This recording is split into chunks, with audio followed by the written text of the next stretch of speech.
বাড়ি কাশিয়ানী মুর্শিদপুর। পৃথিবীর যে প্রান্তে তোমার বাড়ি হোক, তুমি এখন মনে যাতে তোমার মা দুঃখিনীর কথা মনে করে কাঁদবা। কোরআন বুকিনে হাতে দিয়ে বলছি, যে সন্তান মার জন্য চোখের পানি ফেলে কাঁদবে, ওই সন্তান কোনোদিন জাহান্নামে যাবে না। তোমাদের পাও দুটো ধরে বলছি, যাদের মা বাবা দুনিয়ায় বেঁচে আছে অন্তত মাসে একবার খোঁজ খবর নিবা। রাজি আছো না নাই? এই দোস্ত, আমি মাঝে মাঝে একটা ঘটনা বলি, 1 মিনিটে ঘটনা বলি, আমি তোমাদেরকে মোনাজাত করব। বাবা অনেক কষ্ট করে তোমার আমার মতো একটা ছেলের বিয়ে পাশ করাইছে, তাহলে বড় একটা চাকরি নিছে। সন্তান বিবাহ সংক্রান্ত বাবার সাথে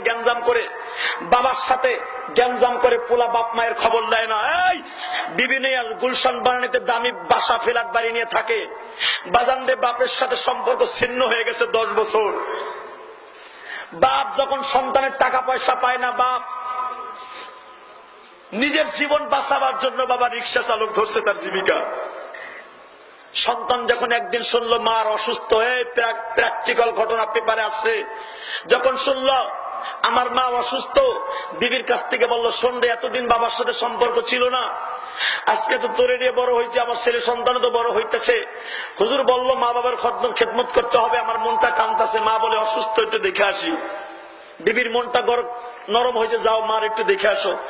যখন বাবা নামছে গাছের থেকে, চাচা এদিকে আসছে, যাইবা কই স্যার?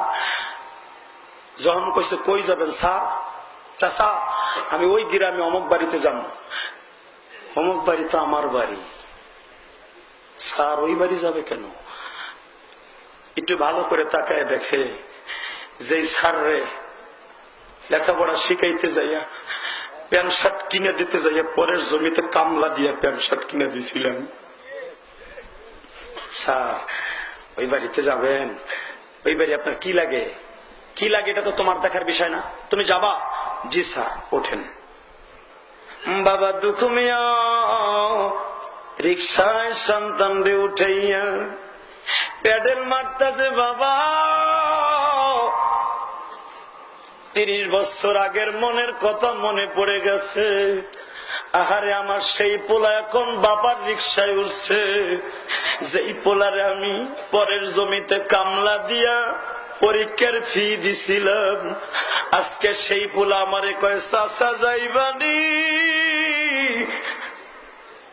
চোখের পানি দিয়া যখন প্যাডেল মারতেছে যুবক, কিছুদিন যখন বাবার বুকের মধ্যে ব্যথা উঠে গেছে, সন্তানের চিন্তা করতেছে, আর শীতের মধ্যে প্যাডেল মারতেছে, আর পাও চলে না গো বাবা। কিছুদিন যাইবার পরে সিটের মধ্যে থেকে বুড়া পারো না, তা উঠেছো গায়ে। বুড়া লোকটা বলে, স্যার অনেকদিন আগের একটা কথা বুকের ব্যথা চাইতে গেছে স্যার, এই জন্য আমি পারতাছি না। কি ব্যথা চাচ্ছে স্যার?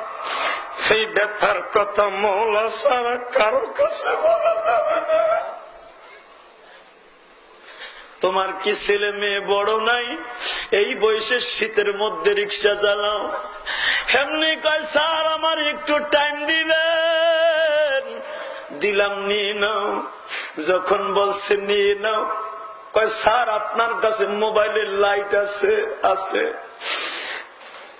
আস্তে করে বাবা মাফলারটা টান দিয়া কয়, স্যার দেখেন তো আমারে চিনেননি।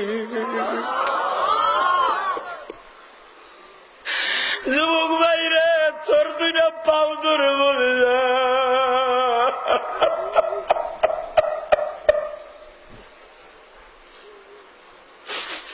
এই ঘটনার দ্বারা তোর জীবনটাকে সমর্থ কর আল্লাহর কাছে। যাদের বাবা মা ছোট্ট কালে মারা গেছে, দুনিয়ার কেউ বোঝানো যাবে না মা কি জিনিস গো। যখন রুমালটা টান দিয়া বলে, স্যার দেখেন তো চিনেননি, সিটির থেকে লাফ দিয়া পাও 2টা জড়াই ধরে বলে, বাবা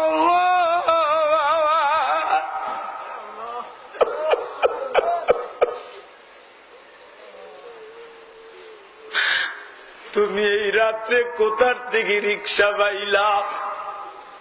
বাপ একটা চিৎকার দিয়া বলে, বাজান রে, এই রাত্রে কোন মানুষ রিক্সা চালায় না, আমি কেন চালাই জানোস নি? তোর মা হাঁপানির রোগী, তোর মায়ের ওষুধ নাই 3 দিন ধরিয়া, আমার শরীরটাও ভালো না, তোর মার কান্নাকাটিতে আর টিকতে পারি না, বাধ্য হইয়া রাত্রে রিক্সা লইছি। বাবা কেন লইছি জানোস নি? এই এলাকার মানুষ আমার লজ্জা দেয়, তোমার পালা ঢাকার দিকে লক্ষপতি আর তুমি রিক্সা চালাও, তোমার সম্মান বাঁচানোর জন্য দিনের বেলা রিক্সা চালাই না। পোলায় একটা দৌড় দিয়া বাবারে বুকের মধ্যে জড়াই ধরিয়া, যখন বাপ বেটার মহামিলন কাঁদতাছে গো বাবা, আল্লাহর কুদরতি জোশ মারছে। বাবা সন্তান রে বুকের মধ্যে জড়াই ধরে বলে, বাবা এ তো সাধারণ ব্যাপার, তুমি যখন অসুস্থ হইছিলা আমি তোমারে গাঢ় কইরা শীতের মধ্যে বাজারে ডাক্তারের কাছে লয়ে যাইতাম, এখন তো প্যাডেল মাইরা নিতাছি, আমারে শেষ একটা দাবি আমার পুরা করবা, আমি তোমারে রিক্সাটা চালাইয়া বাইতে লয়ে যাবো। বাবা সন্তান বাপের বুকের মধ্যে জড়াই ধরে বলে, এটা কোন উপন্যাস নয় যুবক রে, বাস্তব ঘটনা পেপারে আসছে। তোমার মতো যুবক 1 সপ্তাহ আগে ওই যে পাটগ্রাম, দিনাজপুর পাটগ্রাম, নিজের মায়েরে বাংলাদেশ প্রতিদিনে পাইছনি, কুড়াল দিয়া কুবাইয়া মায়েরে মারছে।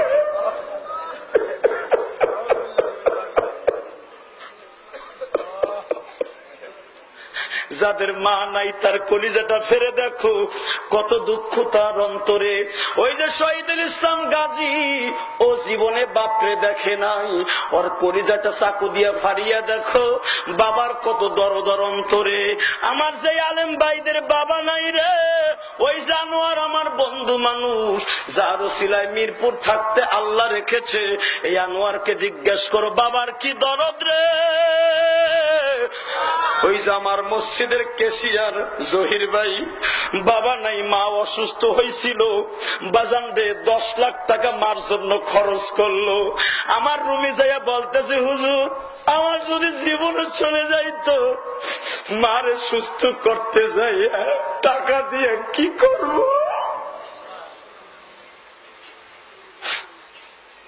বাজান রে যখন বাবা ছেলেরে কোলে করে বাসায় গেছে, যুবক এখন কান্দি, দরজার কাছে যাইয়া ছোট্ট গলায় ডাক দিছে, ছেলের মায়েরে ডাক দিছে, ও অফিসারের মা, ও রে তোর ঘরে পূর্ণিমার চাঁদ উঠেছে। কি হয়েছে? ছেলে ডাক দিছে, মা, মা।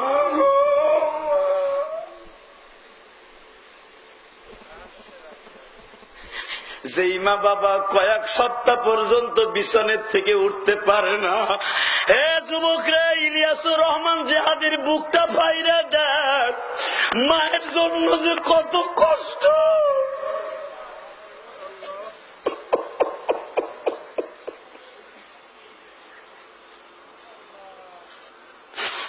ইলিয়াসুর রহমান জিহাদির চাইতে বড় বড় আলেম স্টেজে বসা, কেন তুমি আল্লাহর হুকুমে আমার কথায় কান্দো জানুনি?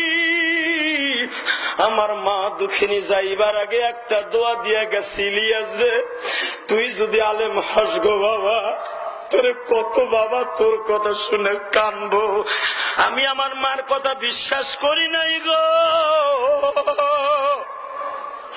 আমার মা বলছিল তুই আলেমের নাতি, তোর কথা শুনে কত মায় কাঁদবো, আমি বিশ্বাস করি নাই। এখন যখন প্রতিটা দিন বাবা এভাবে আল্লাহর কোরআনকে সামনে নিয়ে কথা বলি, আমার আলেম ভাইরাও চিল্লায়, আমার ভাইরাও যখন চিল্লায়, এ দোস্ত গত রাত্রে ওয়াজ করছি গাজীপুর, তার আগের রাত্রে করছি বাবা নবাবগঞ্জ। বিশ্বাস করো, আমার ড্রাইভারকে জিগাও, হাজার হাজার মানুষ মানুষ, আল্লাহ পাক কেমন জোরে চিৎকার মারাইছে। লাস্টে একটা বৃদ্ধ মানুষ পাগলের মতো দৌড়ায় আসছে, আমার হাতটা বুকের মধ্যে চাইবা ধরে বলে, জিহাদি সাহেব রে, শুনছি তুমি মানুষকে কান্দাও, এইভাবে মানুষ চিল্লায় জীবনে দেখি নাই গো। আমি ছোট্ট কালে মা বাবা হারাইছি, আমার মায়ের লেগে দোয়া করবা। ও মাহফিলের প্রধান অতিথি সভাপতি, দুনিয়ার সবচাইতে বড় হলো মা।